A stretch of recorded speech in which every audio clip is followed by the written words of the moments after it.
The time is 10:02 a.m. It is Tuesday, the 19th of January.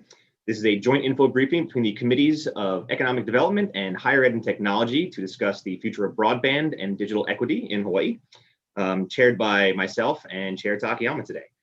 We have presenters from DBED, the University of Hawaii, the Department of Education, DHHL, and Hawaiian Telcom. So I'll just give a brief introduction, and then Chair Takayama will do the same, and then we will get started with our presentation. So the genesis of this is that I think we have not paid enough attention to broadband at the state level. I think there's a lot more that we can do.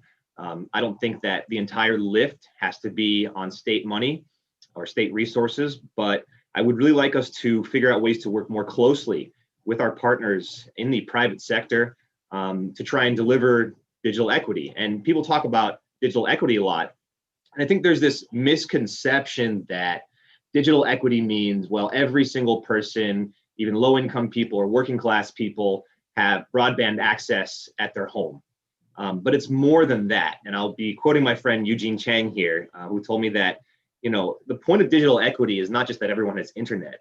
It's that the kids at Kahuku have internet that is just as good as, if not better than, the kids at Pu'uhonua. So I think that is the goal. That has to be the goal. The goal cannot just be to simply hook people up with low quality broadband and call it a day. And I'm hoping that this can be the start of a much larger conversation that we have over the next few years. So with that, I will turn it over to Greg Takayama. Well, thank you, Chair Quinlan.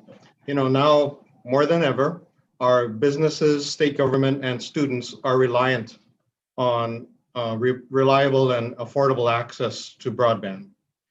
And so it has to be a priority to fill in the gaps as far as broadband access is concerned in the state of Hawaii. And so one of the goals of this briefing is to find out exactly how our state, in partnership with the federal government and private businesses, can make that possible. So I'm looking forward to an informative discussion today. And thank you, Chair Quinlan. Please take it away. Thank you, Chair Takayama. So first up, we have someone who's a little bit famous. You may know him from the radio. We have Bert Long of DBED, who has a little presentation for us. So go ahead, Bert. Oh, okay. Thanks for the introduction. I'm gonna share my screen, and hopefully it'll all work seamlessly.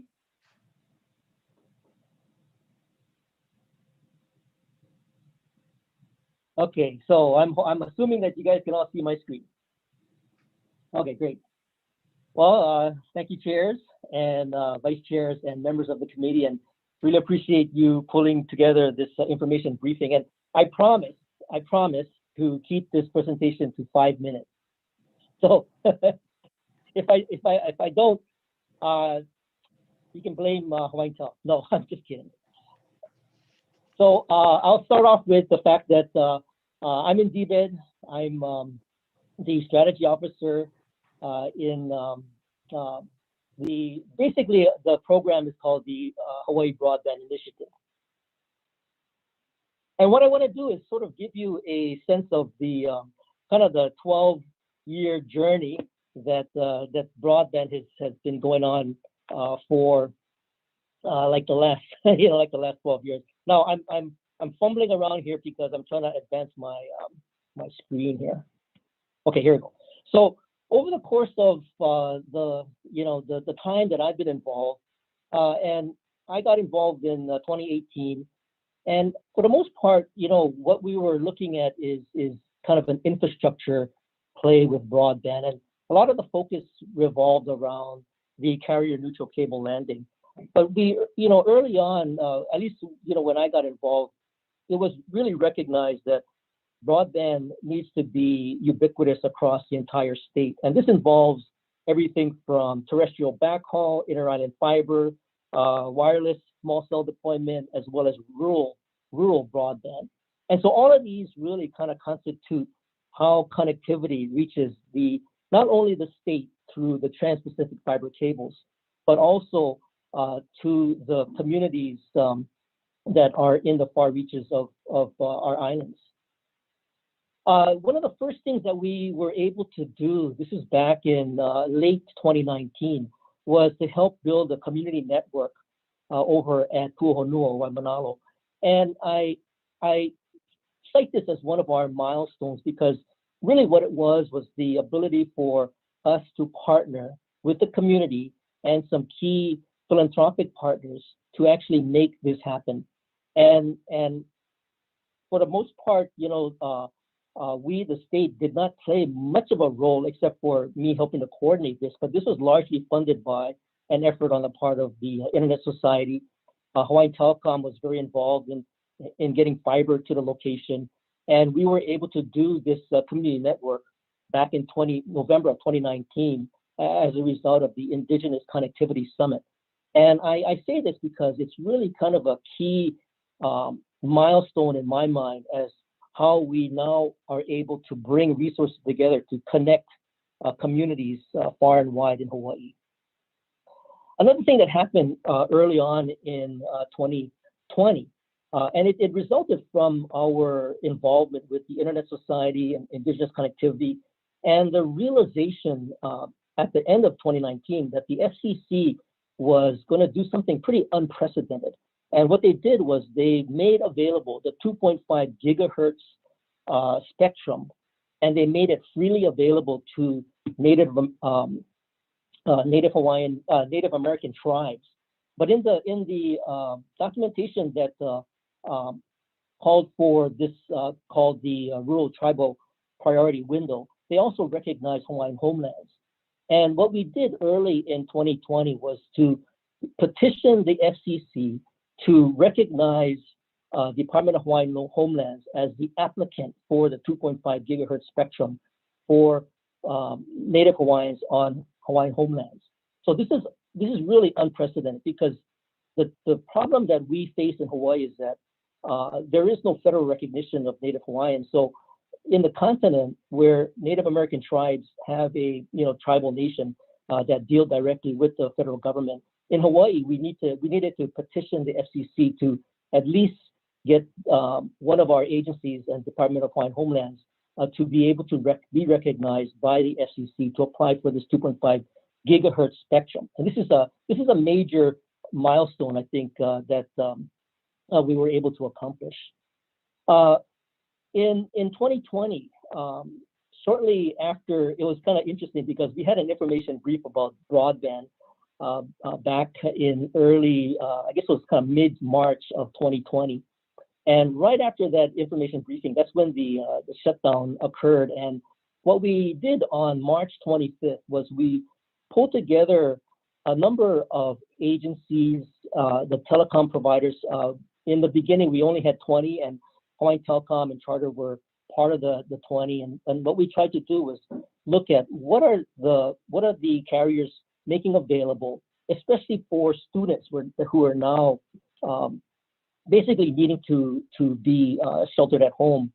And so the DOE was a part of this, UH was part of this, and what we tried to do is look at what are the programs that are coming up that help them get connected. And this was part of something called the Federal Communications Commission had something called the Keep Americans Connected program, and we wanted to make sure that that students were getting connected. So we started to have this gathering, and it included the carriers, it included representatives from the legislature. We had communities get involved, nonprofits get involved, telehealth get involved, and so we were able to maintain the broadband HIDOE over the course of the last 43 weeks, and tomorrow will be the 43rd meeting of the broadband HIDOE.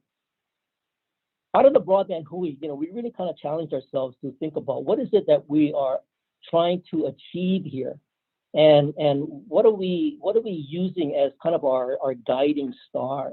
And we really kind of brought the HIDOE together to ideate around what is our mission, what is our guiding star, and we were able to come up with this graphic. And I refer to this because this is another milestone I think helped to clarify the mission at hand.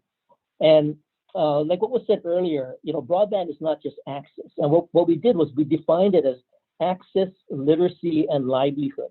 And I'll get into a little bit more of what that means. But as a result of getting people together to discuss the various things that were going on in the community, they were sort of naturally falling into these categories.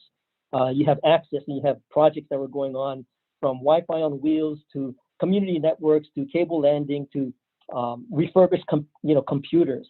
On the literacy side, we have digital assessment, we have computer science and education, workforce development. And then on the livelihood side, everything that we're doing in the 21st century relies upon the digital network. And so how are we preparing people to be a full participant, on that digital network and be able to participate in the digital economy? So we came up with as a result of the guiding star, we also worked quite a lot on the digital equity declaration. And that is something that we have published. We created a website called BroadbandUSA.org. And in essence, what the digital equity declaration does is it kind of compiles the collective priorities articulated through months of the Broadband HUI meeting and discussing. And it also ties together the goals and objectives in the Hawaii Broadband Strategic Plan. And again, the three key pillars, access, literacy, and livelihood. And that became kind of a model for us. And we call it Broadband for All, ALL, access, literacy, livelihood.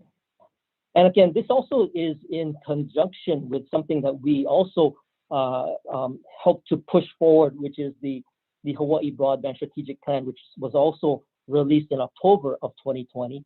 And the four overarching strategic goals include ensure robust broadband infrastructure to all Hawaii residents, expand digital inclusion adoption to achieve digital equity, enable Hawaii to thrive in the digital economy, and number four, strengthen community resilience through broadband.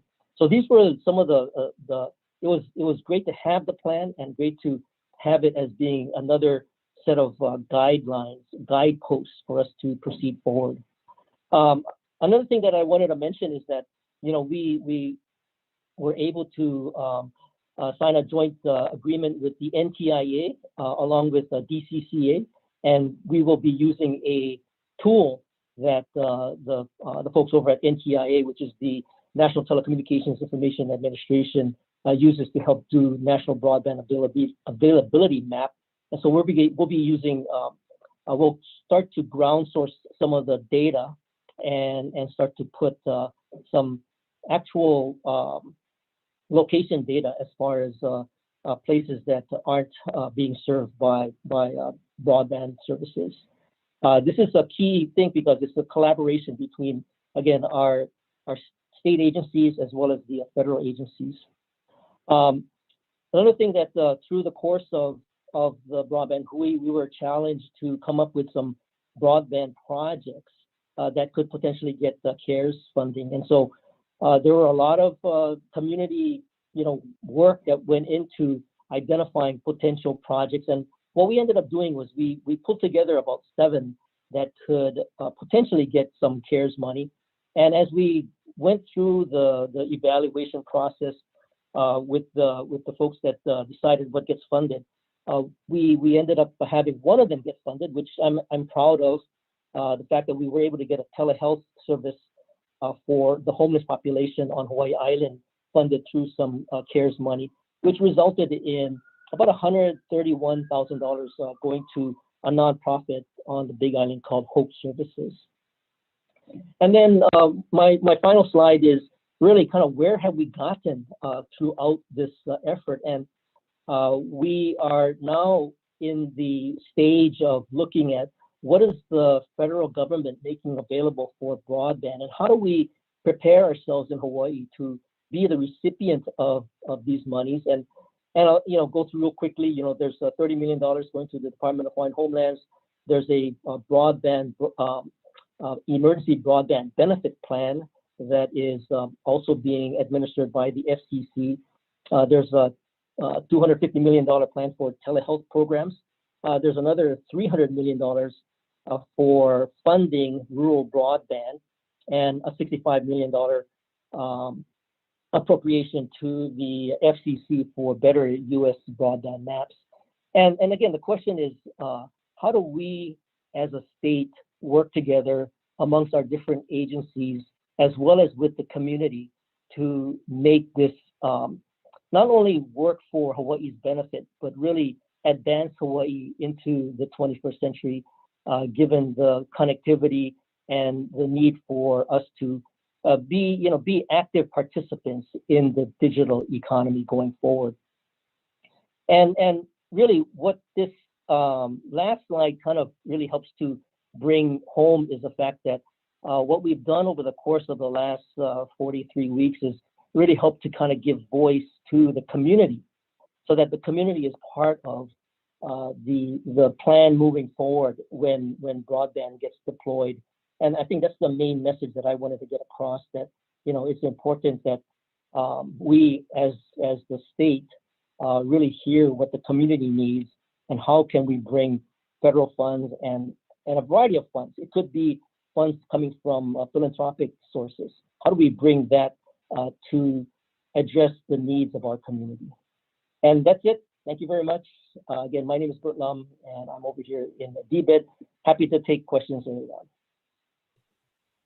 Thank you very much, Bert. And for those of you who don't know, at the state level, Bert's pretty much a one-man band. So I hope that we can get him a little more help this year. Thank you, Bert. Next up, we have Garrett Yoshimi, our Vice President of Information Technology. Thanks, Representative Quinlan. Good morning, chairs and committee members. And I think you folks have a bunch of your committee staff on the call as well. Welcome. It's always a challenge following Bert. He's got his polished bite mark Showtime skills, as everybody can see. So it's pretty cool. I'll throw in a little tidbit here. Back in the 80s, that was the 1980s, Bert and I worked together at GTE Hawaiian Telco. So that's, you can tell how long this stuff goes back. And there's a lot of us in the community that have been around for a while and absolutely care about this stuff. Every generation has some key public infrastructure that develops into the thing that becomes the chasm that we have to cross. If you think roads and bridges, power, telephone, radio, and TV, in today's world, with our global pandemic as a really big exclamation point, our public infrastructure challenge is ubiquitous broadband. From my perspective, it's absolutely critical to our ability to live, learn, work, and play, both in the context of the current crisis, as well as whatever future we make it for ourselves. In my role as Vice President for IT and CIO for the University of Hawaii, I'm responsible for the technology infrastructure and services that our community of 100,000 or so relies on for teaching, learning, and research, and getting their everyday jobs done.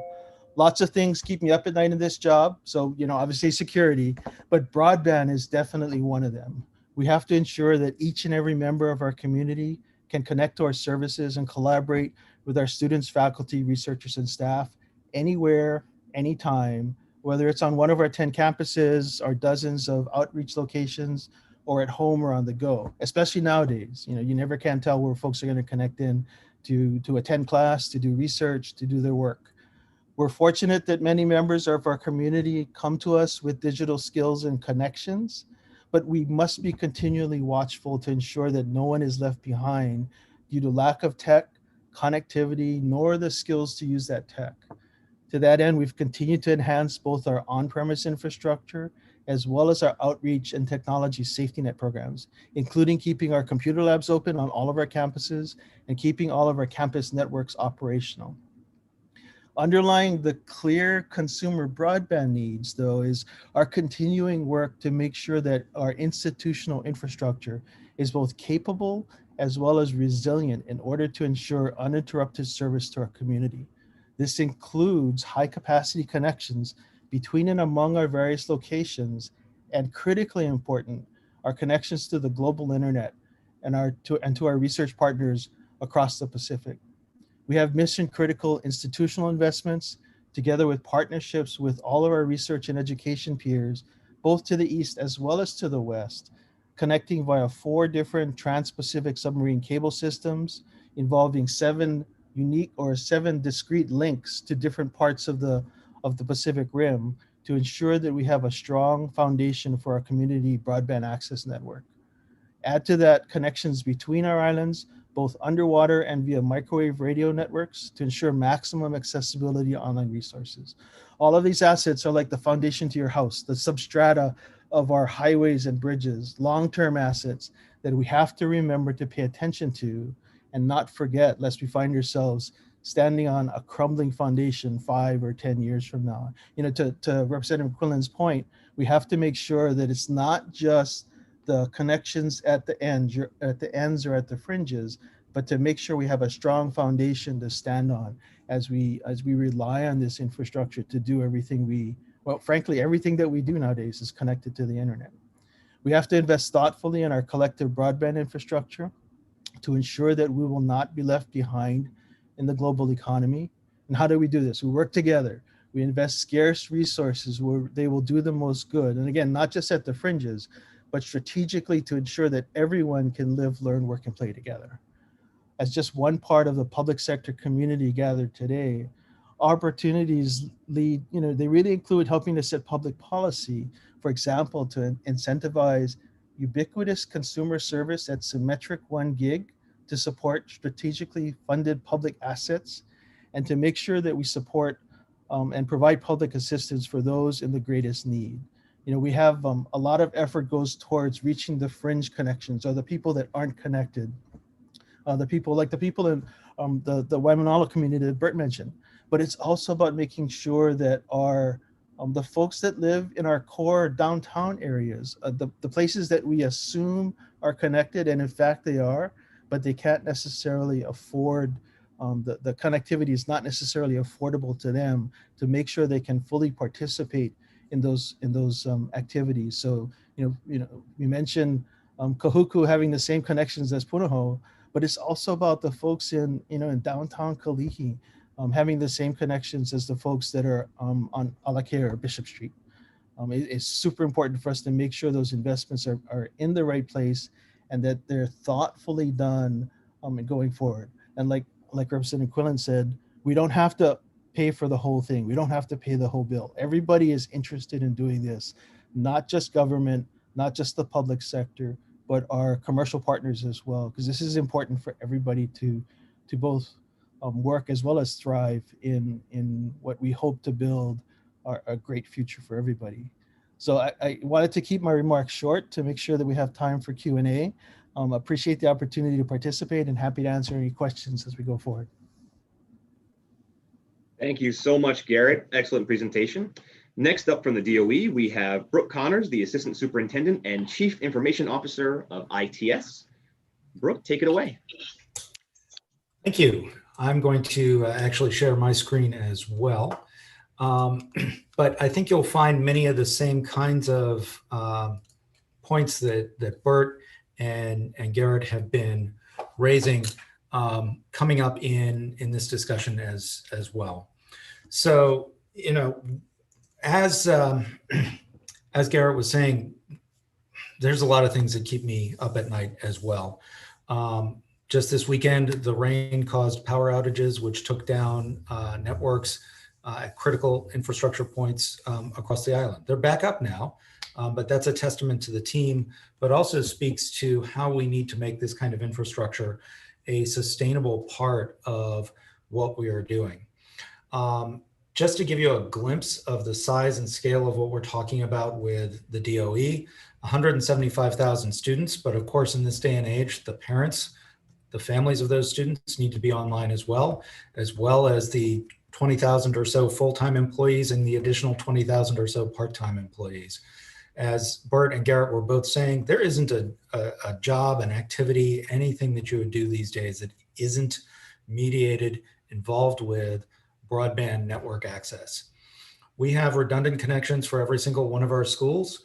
Some of those connections, one half of those connections comes from the iNet, the shared infrastructure built by DOE, UH, and ETS over in the Department of Accounting and General Services. Together, we all operate that together. We also have direct internet access for each of our schools. That's scaled to the size of the school, anywhere from 100 megabits per second for one of the smallest schools to a couple of gigabits for our larger high schools. We have Wi-Fi across the campus, within campus buildings and select open areas. We have a couple of not surprising exceptions to that pure fiber infrastructure, and that's HANA and Niihau. Those are both microwave connections. But those are things that are being addressed. For instance, HT is working on bringing fiber to HANA right now.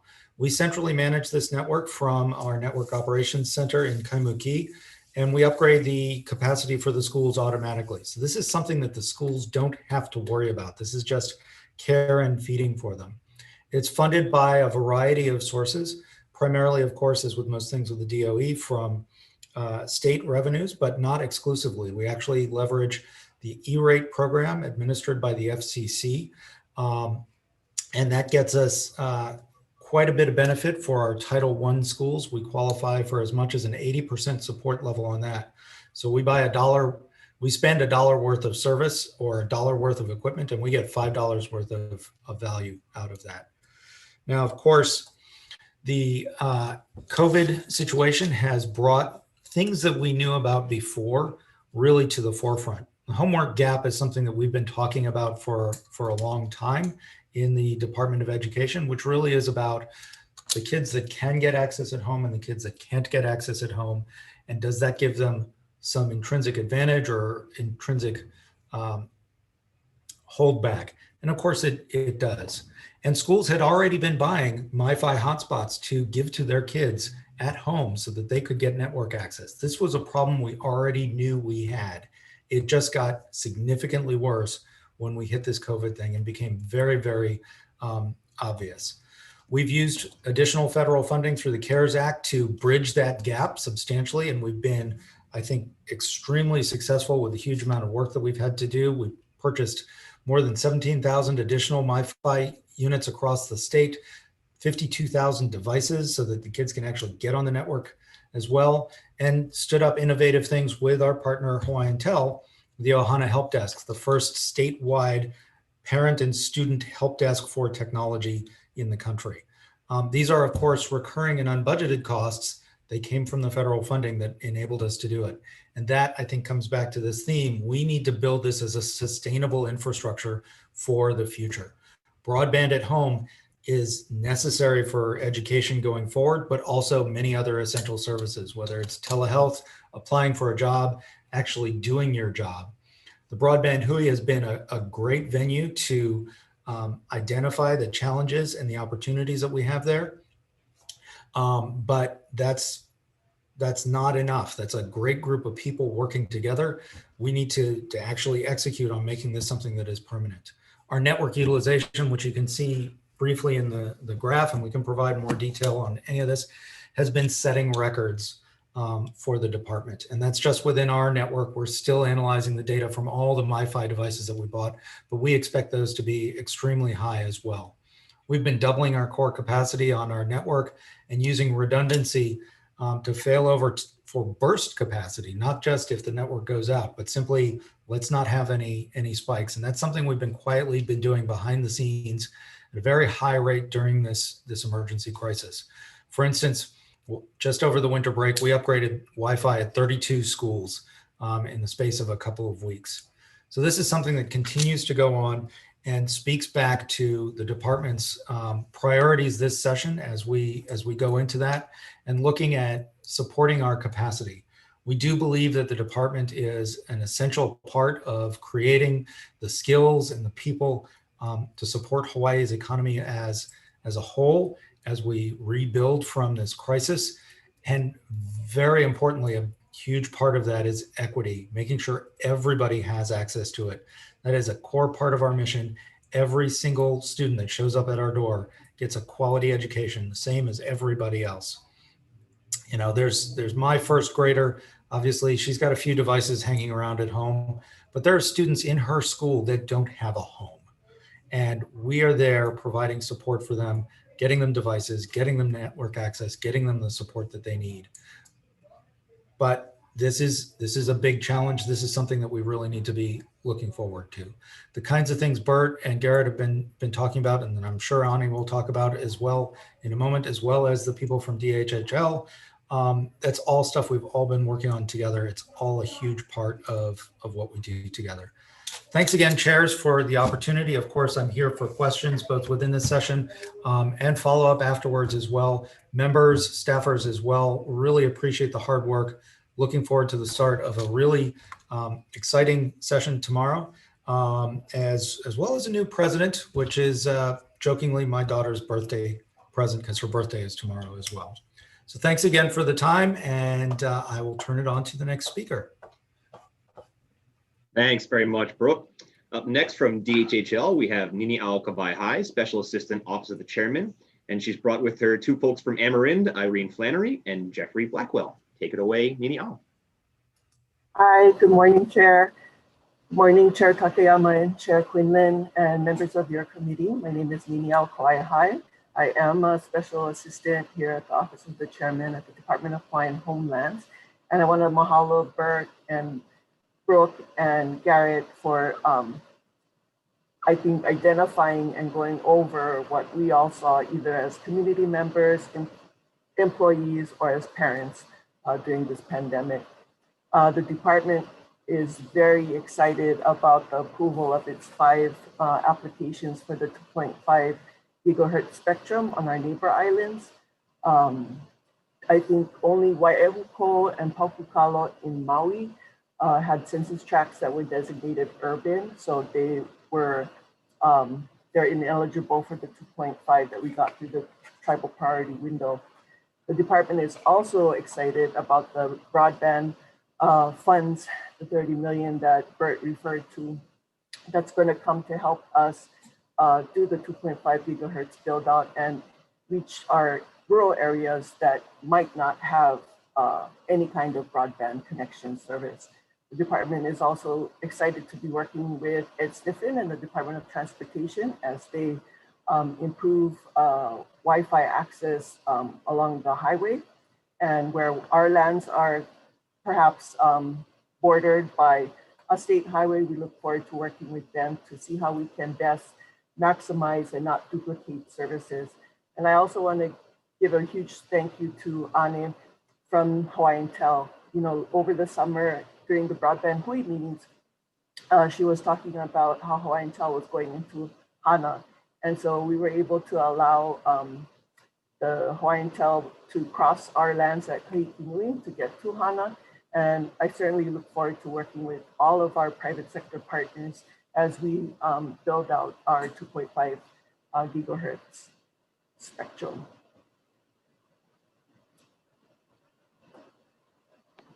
Excellent. Thank you so much, Ani. And for our last presentation, but certainly not the least, we have, I'm sorry, Nini Ao. For our last presentation, we have Ani Menon from Hawaiian Telecom. Take it away, Ani. Aloha, good morning, Chair Quinlan, Chair Takayama, Vice Chairs Holt and DeCoit, and members of the committees and staff. I'm Ani Menon. I lead Hawaiian Telecom's Government and Community Affairs. Mahalo for the invitation to be with you all today. To many people, Hawaiian Telecom's still that old telephone company, so I want to share a little bit about what we do and where it all started before diving into what we're doing today and more information about what we're planning on doing into the future. Hawaiian Telecom is an integrated communications provider that offers high-speed internet access and service, video entertainment, local and long-distance voice services, technology solutions, and much more. Supported by our next-generation fiber network and our 24/7 network operations center, we provide critical infrastructure and connectivity to Hawaii's most important institutions, some of whom are virtually present with us this morning, and with whom we have been working very closely over the last year.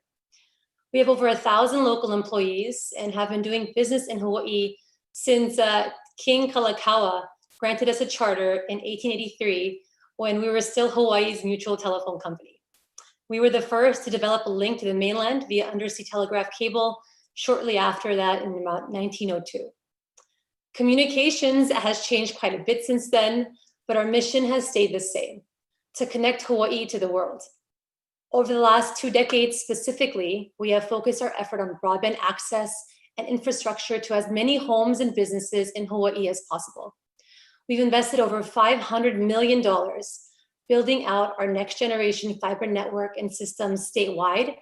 We've launched Hawaii's fastest 1 gig internet and developed and deployed the most technologically advanced trans-Pacific fiber cable connecting Indonesia, the Philippines, Guam, Hawaii, and the mainland United States. It's called the Southeast Asia United States Cable, or we refer to it as CUS. This pandemic's highlighted the critical importance of broadband in our state as we work, learn, and in this case, engage in democracy remotely. But access to broadband across our state is an issue that has been important to us for many years. We've provided more connectivity to rural and neighbor island communities throughout Hawaii than any other provider. We were the only provider in Hawaii to bid on and win Connect America funds, these are federal dollars, during the auction administered by the FCC, and I've brought in over 46 million federal dollars to Hawaii to build and deploy broadband in rural locations. We were also recently participants of the successor to the Connect America funds, RDOF, it's short for Rural Digital Opportunity Funds, and we're told just weeks ago that we won over $24 million to deploy broadband to over 8,000 homes in rural locations throughout our state over the next 4 to 5 years. Over the next 5 years, we will grow our fiber footprint significantly. Our upcoming merger will accelerate our efforts to expand our fiber network and density throughout Hawaii. We have committed to the DCCA to invest $20 million to build out our network and infrastructure and to connect over 15,000 homes and businesses. This is at a bare minimum. So combined between RDOF and our commitment to the DCCA, we will have committed over $44 million to connect over 21,000 locations minimally throughout our state within the next 5 to 6 years. You may have also seen the press release. We have entered into an agreement to acquire the inter-island and terrestrial fiber infrastructure assets from Paniolo Cable Company. This fiber infrastructure is the newest inter-island system serving Hawaii. It'll increase our total both submarine and terrestrial fiber footprint by more than 400 miles. It'll strengthen the diversity and resiliency of our network connections, and it'll support our continued last mile broadband expansion around our state. I want to get ahead of this before any questions are asked. This acquisition of the Paniolo assets from the Paniolo Cable Company doesn't include Sandwich Isles Communications or any of their customers on the Hawaiian homelands. However, we are working closely with DHHL to craft an agreement that will allow us to serve more of their beneficiaries. To start, big mahalo to DHHL. We worked together to get a temporary license to serve the Maku'u farm lot beneficiaries that don't have reliable internet access today. And this is just the beginning. Serving the community for Hawaiian Telecom is just part of our DNA. We launched and continue to administer a program called the Internet Kokua Program that serves low-income families throughout our state. We participate in both the state and federal lifeline programs to provide reduced prices on voice and internet services. We've opened our Wi-Fi hotspots to the public across the state and administer our Malama Hours program that we kicked off in 2019 that gives our employees 40 paid hours a year to volunteer in the community. We most recently worked with BERT and the Broadband HIDOE and Kamehameha schools to solve the issue of broadband access for Pu'uhonua o Waianae, similar to the community network BERT mentioned that we accomplished with Pu'uhonua o Waimanalo. We understand how critical broadband is for our state. We acknowledge the need to connect every home and business in Hawaii, and I've been fully committed to that mission for over 135 years. As I noted, there's a lot to look forward to and a lot of work yet to accomplish. Mahalo for your time. Happy to answer any questions. Thank you so much, Ani, and I want to thank Hawaiian Telecom for really going above and beyond what they are required to do and being aggressive in going out and seeking those federal dollars. And you know, these are exactly the types of partnerships that we need to work on between federal, state, county, and the private sector. So with that, that will conclude the presentation portion of this morning. We only received one question in advance, and it was from Representative DeCoit. Is Rep. DeCoit on? Would you like to ask your question? Okay, she may not be on. Oh, there she is. Thank you, Chair. First, it's about broadband internet access in rural areas. As you know, and I spoke with you, Ani. Thank you, Ani, for the presentation and for all the work you guys have done at Hawaiian Telecom. Issues really is with DHHL, and it was all with Sandwich Isles. Your contracts engagements is a big factor not just on Molokai and East Maui, which I think, you folks kind of got a solution. I'd like to see the ironing out of when you guys first did Sandwich Isles, you guys eliminated those while running fiber optics, yeah, through the homesteads of houses that were 10 years and older. So I'm hoping that the contract engagements that go with DHHL and Hawaiian Telcom will allow for all homesteads to be able to access. As of now, we have in homestead areas, Sandwich Isles, and then we have Spectrum. And then the Sandwich Isles part of it is that we still cannot even get anybody to talk to those that are having poor service. So literally when they call in, and I believe legalities are there, yeah, now with things that they could deal with.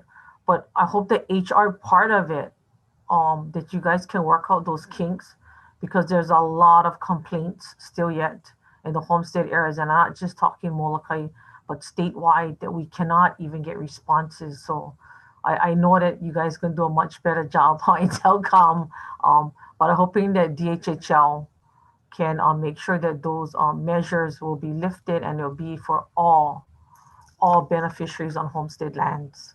So more of a comment, Chair, that I wanted to ironing out, and then to make sure services will be provided sooner than later, especially with access and then opening of hotspots. Thank you. Thank you, Chair. Thank you, Rep. DeCoit. Nini Al, do you have anything to say on that? I just wanted to assure Rep. DeCoit the department is looking to move very quickly with the 2.5 gigahertz build out.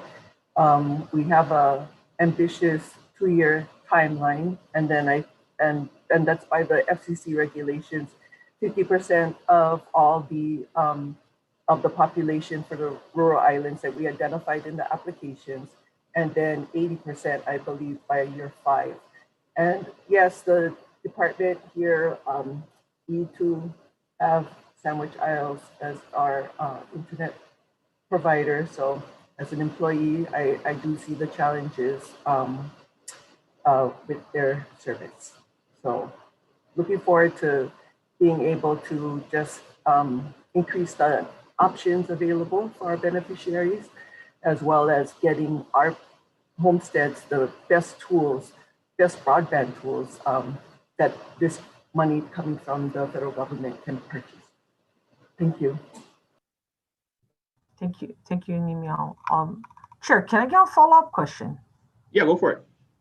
So, Nimiao, is there a actual contact for those that are still struggling, at least just to even get a return call with the Sandwich Isles?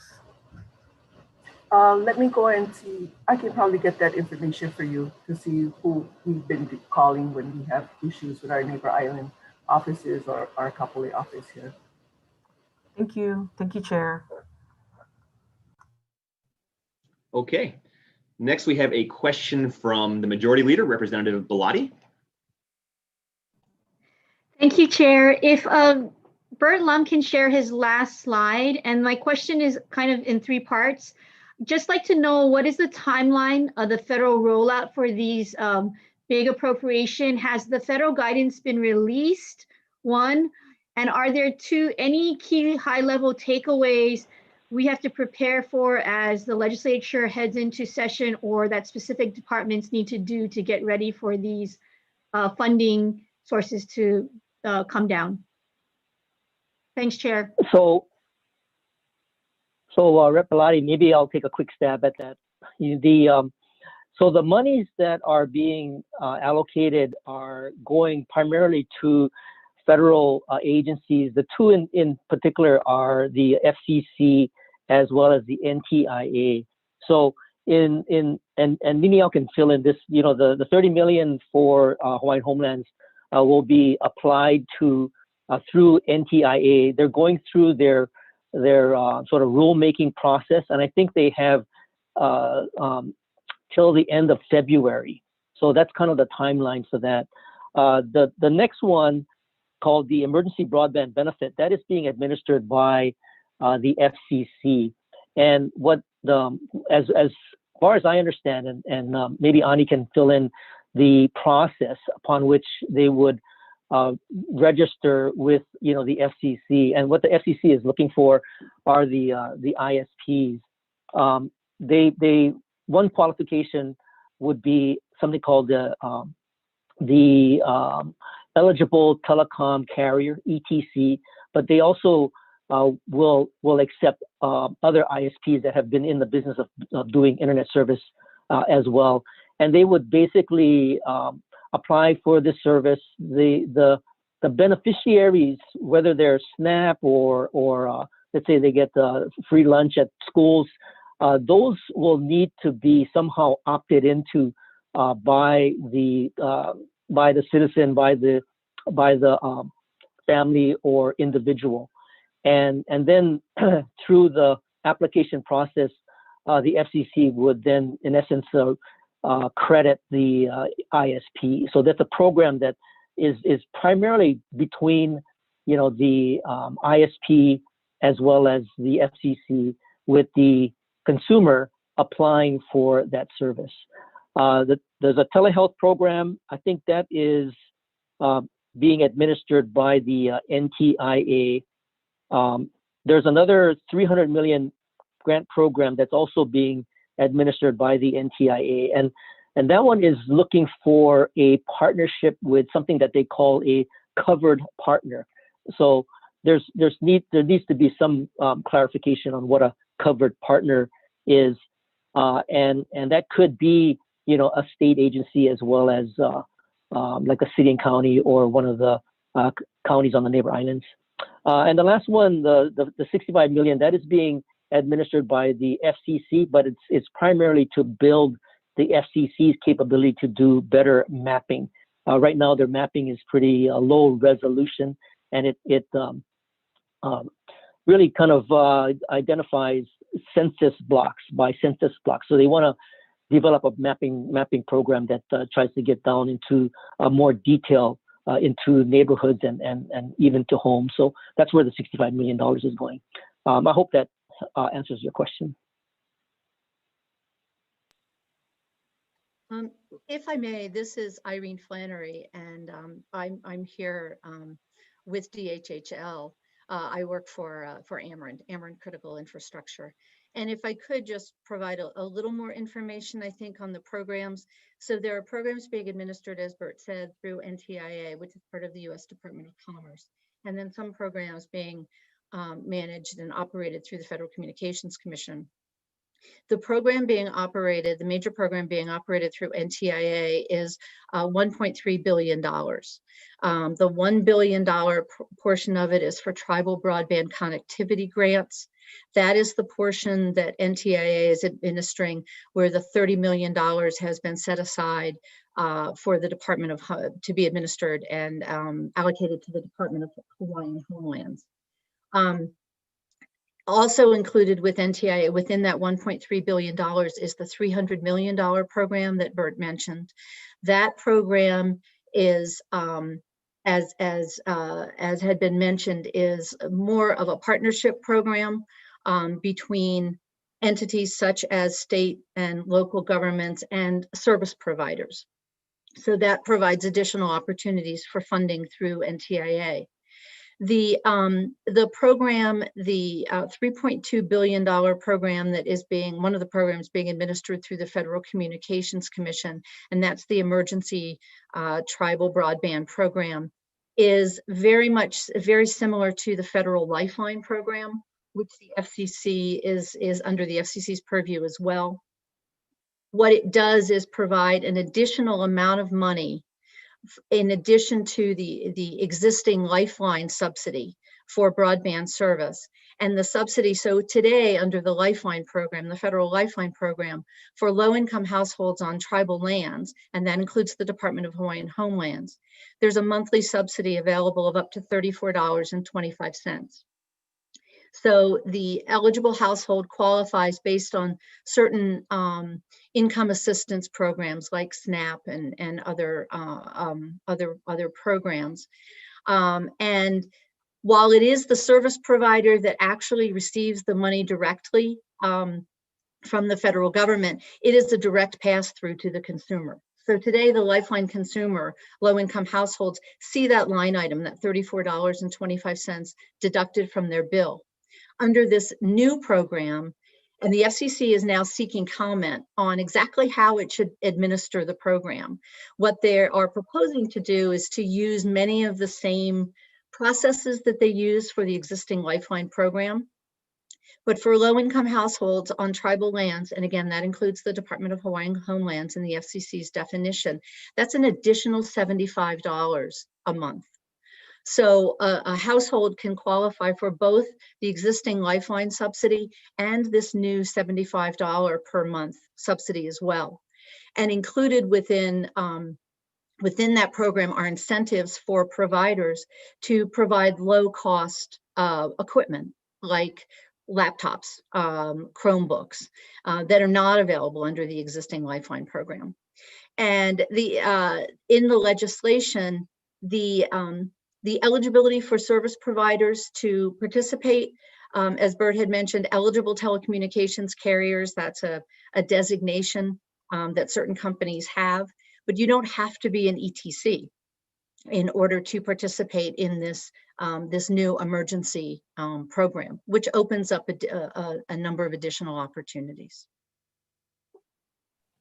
So if I might comment, Chair, the main takeaway then is really the agencies need to be gearing themselves up. And there may be very little for legislature to do at this point, but the administration really needs to step it up. And then also, if there needs to be coordination potentially with DHS so that you know who SNAP beneficiaries are, basically all of those things, it's a coordination effort by the administration.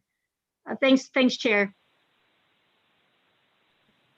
Thanks very much. Next up, Sunny, did you have a specific question you wanted to, I'm sorry, Representative Ganadin, did you have a specific question that you wanted to ask, or was it answered in the chat? It wasn't fully answered. I'll introduce myself. My name is Sunny Ganadin. I'm representative for District 30, which includes Lower Halava, so the neighborhood that is just Makai of Aloha Stadium. It includes Pu'uhonua, Halava housing, a fairly large community of folks who live in public housing. It also includes Kuhio Park Terrace, those two 16-story towers in Lower Kalihi. Been hearing a lot about students dropping out. There's 8 schools in the district. 6 of them are Title I. I've been having conversations with folks from the DOE, Department of Transportation, and now you folks.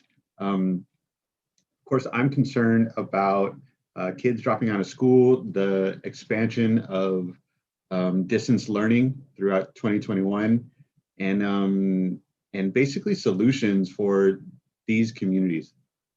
I'm wondering, specific to Mr. Connor, he in a small part of his slide, he mentioned that the FCC is dedicating 80% support for Title I schools. I'm wondering if we can expand this, if there's any legislation that we can draft to assist with the DOE in providing for the funding that is going to be necessary to do the hard wiring of public housing in the district I get to represent. So from what I understand, we've been trying to do these MiFi things and wireless connectivity for KPT, but it's fairly impossible because this is a big steel and concrete building. So the only thing we can do is, if we want to keep kids connected, is hardwire the place. I'm trying to find a solution here, and I'm new to the building, and like Representative Sayama and Capella, we get to get sworn in tomorrow. So I don't want to overstep. At the same time, I'm hoping to just have a constructive conversation about how to do what has become obvious for Kalihi and Halava. Sure. So the 80% level is a reference to the mechanism in the E-rate program administered by the FCC. That's a program that our federal congressional delegation has been very supportive of. Senator Schatz has brought one of the FCC commissioners, Jessica Rosenworcel, to visit schools. This was a couple of years ago, and see what it does. What it does is, the way the program works is, if we spend our money on building out network access, network infrastructure for Title I schools. That's the way the program is structured today. And they've been talking about possibly expanding that definition. Then when we spend a certain amount of money, the FCC contributes a certain amount more. So basically, when we get an appropriation to spend several $1 million, we can use that and turn it into 5 times that amount. So this is something that is very attractive. It's a federal state partnership. It takes our money a long way and helps make our robust infrastructure quite possible. That's brought in about $17 million in federal funding this year alone. Other years when we've done big initiatives and built out infrastructure, it's brought in $40 million. So we spend $10 million on building out infrastructure, but get $50 million worth of infrastructure. So it's a very, very successful program. We definitely support it a lot. It is targeted currently at schools and libraries. So we help the state library system and provide a little bit of support for them. They can use some of our contracts to do that as well. So they're eligible for E-rate funding as well. But that program as written today wouldn't extend to federal housing, for instance, or subsidized housing. So that would be a place where we would say, okay, this is something that we should be looking into extending. Certainly there's a possibility of connecting the school network for the intended purpose of the students to those housings. We've done that with community centers elsewhere on the island. So that's a possibility that we can look into and say, does that work?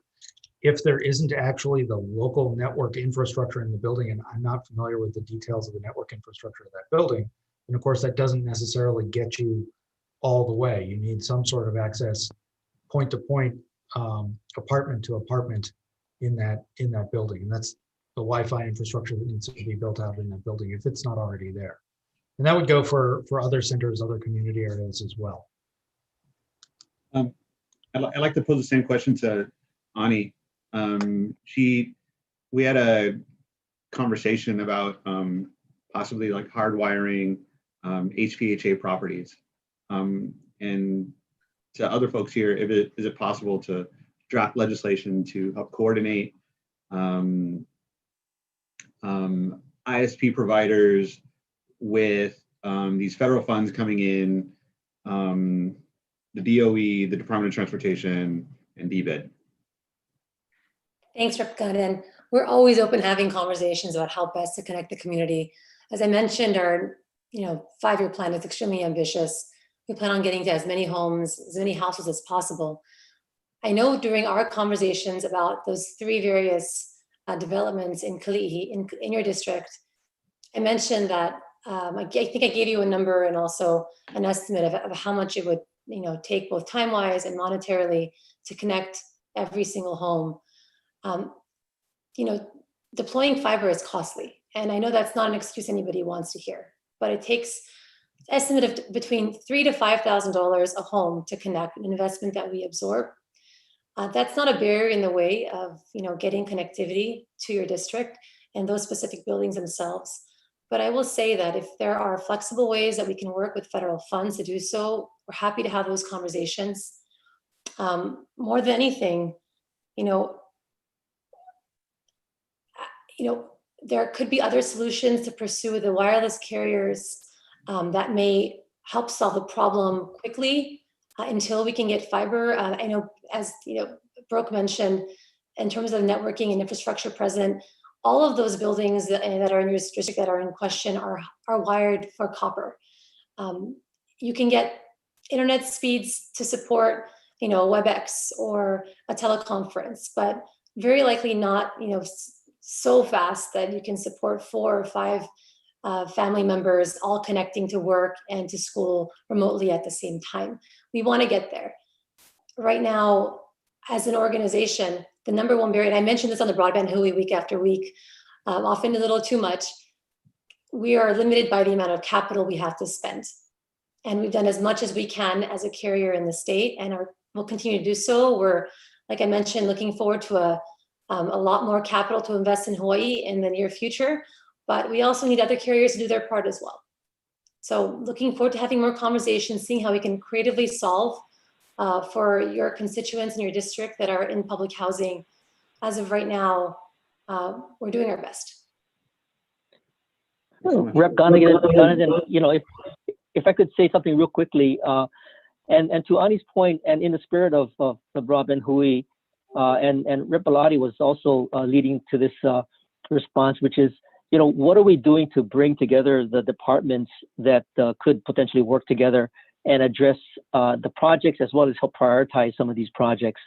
And so what we're trying to do is, you know, we had Niniel was on for DHHL. We had Ed Sniffen from Department of Transportation. We also have members from HPHA who are also part of it. And I think, you know, given a better understanding of what the federal money might help lead to in terms of providing resource, if we could come up with some projects, and I know Ani has some you know, sort of ballpark figures on what it might take to connect some of the public housing facilities. And if we can look at whether it's DOT funds or whether we go after some of the federal monies from the Consolidated Appropriations Act, you know, we need to just sort of work together, come up with the projects, prioritize them, and see if we can pull together the resources and the departments to, you know, work together in you know, I guess eliminating this digital divide.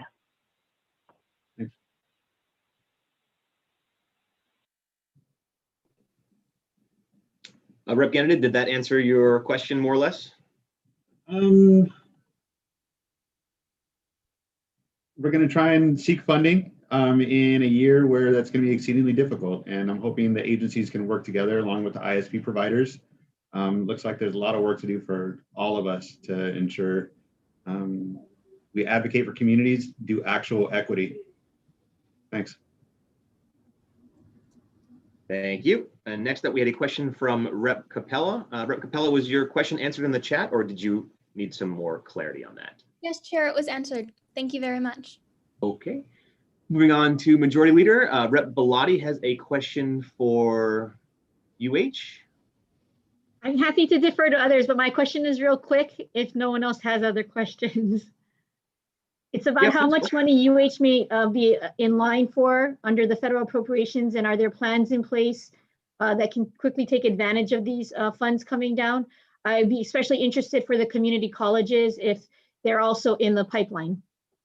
Thanks, appreciate the question. And so the short answer is we don't have the numbers yet, but we are monitoring. There are actually several pools that have the MSI allocations possible for us, similar to the CARES funds, the HERE funds earlier in the previous bill. So we are monitoring those pretty carefully. And from our perspective, we actually look to all of the campuses and all of the locations on a statewide basis when we plan for how to most effectively use those funds. So absolutely yes, no numbers yet, but we do expect them to be released pretty soon. Thank you.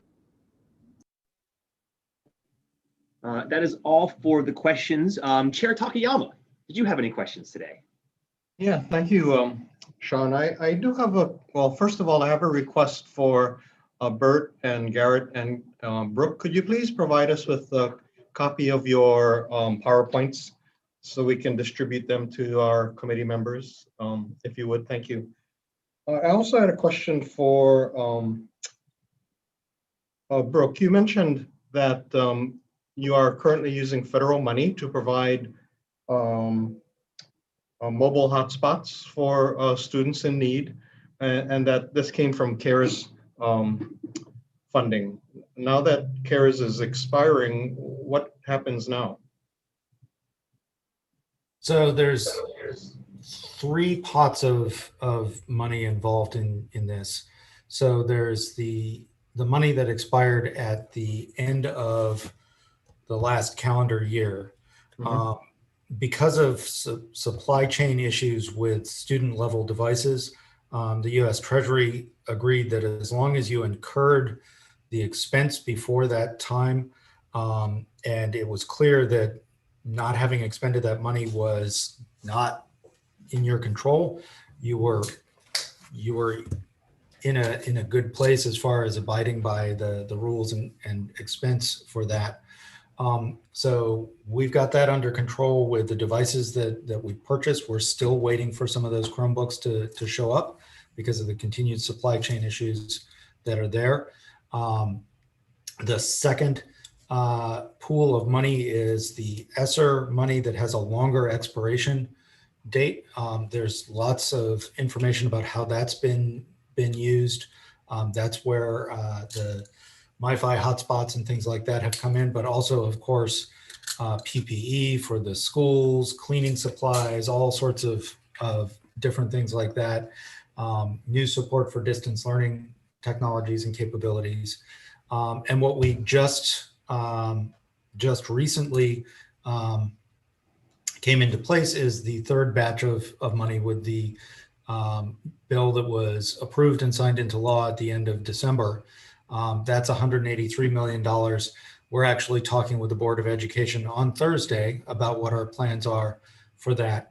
Most of that money is focused on closing the gap for the students that have had some shortfalling in their education, some challenges in doing this. So we're planning for things like tutoring and summer school to help students catch up with any of the challenges that they've had there.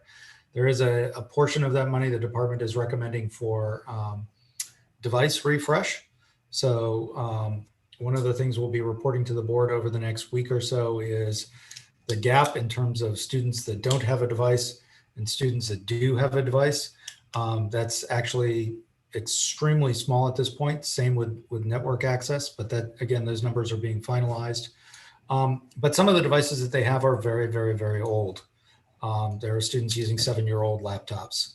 And that's just a fact of the funding. So that's all on the board website. We can certainly forward that material as well, or you can go get it from boe.hawaii.gov, and it'll be discussed by the board on Thursday and hopefully approved, and that will explain what we're doing with the latest batch of funding. But part of that summary is that's $183 million against a nearly $400 million gap in terms of what we've been asked by the governor's office to present as a budget. And again, keeping in mind that that's a gap without reflecting that we have new recurring expenses like lots more MiFis, and that comes with a cost, and the Ohana Help Desk, and that comes with a cost. Clearly, having better devices on a regular basis, that's something that we ought to be looking at. And that comes back to, we need partnership from public, private, everybody in terms of how do we make this sustainable and reliable and solid. Thank you. My only other question goes to Bert, and I wanted to follow up on what Niniao mentioned a little bit in her statement, and it has to do with using highways to provide connectivity. And Bert, I was hoping you could fill us in for members and other people who may not be familiar with that project. Can you bring us up to date as to where that stands and what that project proposes to do? Thank you. Thanks, Rep. Takayama. You know, I'll fill in whatever I know, and probably what I know is somewhat sketchy because it's Stiffen's DOT project. But I'll try to explain, and maybe Ani can fill in the blanks here. But the way I understand it is that there's some monies that the Department of Transportation has received from the Federal Highways Division, and they are able to be more flexible in how they use the money for fiber deployment. And the idea is to get fiber to a lot of the light poles that are either on state highways or even county. And one of the asks from the Department of Transportation is, if we were to select 5 to 10 pilot locations, where would that be? And part of the question that also needs to be answered, and I don't have the actual answer to this, is they can get the fiber to the light pole, and depending on who the contractor is to do the fiber install, you still need to get from the light pole into the communities as well as to the homes. And so that's part of the what I would consider kind of the last mile. So what the Department of Transportation is able to do is do what we call the middle mile. And so there is the last mile piece, and maybe, some of the monies could get used to deploy to the last mile, or maybe in combination with what Hawaiian Tel has in terms of their fiber build out, they could use their money for the last mile piece. But to address the middle mile, getting to various communities is a big step in terms of aggregating the last mile piece that then goes out into the community. So it is going to be, it's not one silver bullet's going to answer all the connectivity issues. It's going to be a collaboration between various sources of funding to get to the, get actually to the communities and to the homes ultimately. Ani, did you want to add anything to that? Mahalo, Bert. Actually, no. And in fact, you know more about this than Hawaiian Telecom does. And part of the reason that's the case is the Department of Transportation, I think, they would have to go to bid for a project this size, and no carrier, wants to be precluded from being able to bid. So for that reason, we likely are not being looped in on the specifics and details any more than you are at this point. Okay. No, understood. Thanks. Bert, just to clarify, you mentioned 5 to 10 pilot project sites, and they have not been selected yet, have they? No, they have not. And I did send an email to Ed about what might be some of the criteria upon which those sites would be selected. I know Kalihi has already been top of the list, so that has been expressed due to some of the issues with the public housing facilities as well as the federal qualified healthcare centers. But others, we still need to figure out like where are those. And I put the word out, to the HIDOE, but I think there's probably a little bit more kind of detailed analytics that need to be done in terms of determining where some of those locations are. And of course, I would love to also include or see included neighbor island locations as well. Thank you. Thank you, Chair. Thank you, Chair. I just have 2 brief questions. The first one is for Garrett. In terms of the university's cybersecurity, how worried are you folks about intellectual property theft, and what steps are we taking to combat it? Yeah, so that's the main thing that keeps me up at night. So we actually have it's not as robust as I would like it to be, and frankly, none of the security programs are. Everybody always wants to make their programs better, but we actually pay quite a bit of attention because of our work in basic research and because of the stuff that our faculty and researchers do. We pay quite a bit of attention to the potential for IP theft. We do have to try and balance some of the funding sources actually require us to make sure that some of that research is available on a broad basis. But we are constantly on the lookout for potential intrusions in the network, both from the inside as well as from the outside. So IP theft is pretty top of mind for my security team, as well as we actually push this on a pretty regular basis. And now since a couple of years ago, we've had regular briefings for researchers as well as the ongoing briefings for faculty and staff. So this is a pretty important area for us. It's also, it's also high attention for some of the 3-letter and 4-letter agencies, which most of us have dealt with, and we're probably not at liberty to talk about a lot. But that is pretty high profile for folks looking at, again, both the internal and external leakage of IP, and in particular, nation state attacks to try and gain some advantages in this space. So we do have I think we have one of the best programs in the public sector in this space. We do collaborate with our peers on a national basis to make sure that we can beg, borrow, steal, or learn from others, I guess is the better way to put it, in terms of what's important in this space. And we do, in terms of sharing amongst higher education research institutions, there is a phenomenal amount of sharing that happens for both research and intel in our space. So we're pretty happy that we don't have to go it alone, but we are also pretty aware that this is very high profile for us. Does that answer your question? Yeah, I mean, roughly. I think we cut ties with the Confucius Institute a couple of years ago, right? Because of those concerns. Yeah, that was a specific, there was very specific interest based on a 3-letter agency in that case. Well, remember, it's not always just hacking or people breaking into our computer systems. It's also social engineering too, right? So I hope your researchers get briefed on friendly North Korean acquaintances, right?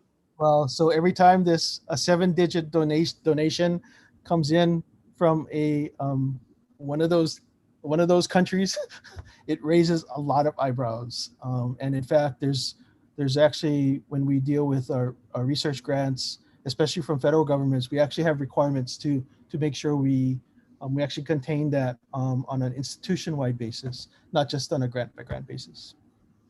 Thank you.